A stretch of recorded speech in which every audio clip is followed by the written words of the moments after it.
For Jessica Reed, a single mom of two traveling with her toddler from Dallas to Denver, air travel is always stressful. But on this particular flight, her anxiety turned into humiliation within minutes of boarding. As she juggled her diaper bag and tried to calm her fussy son, a man in the row behind began sighing loudly and muttering under his breath. "People like her shouldn't fly," he said audibly to another passenger. "This isn't a daycare." Jessica did her best to ignore him, focusing on her son, who was already overwhelmed.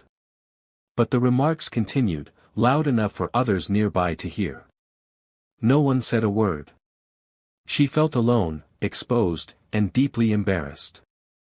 That's when the man seated next to her gently leaned over and asked, "Would you like a hand?" She nodded, holding back tears.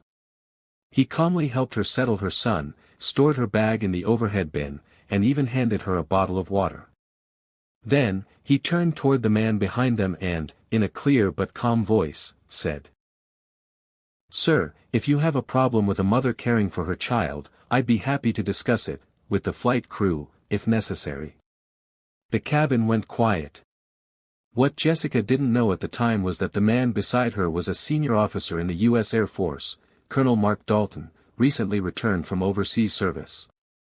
He never introduced himself by title, never raised his voice, and never made a scene. But his presence changed everything. The flight crew quickly checked in, and the rude passenger fell silent for the remainder of the trip. After the plane landed, Jessica turned to thank Colonel Dalton. He simply smiled and said, "We all need support sometimes. You're doing a great job." Later, she shared her experience online, where it quickly gained attention.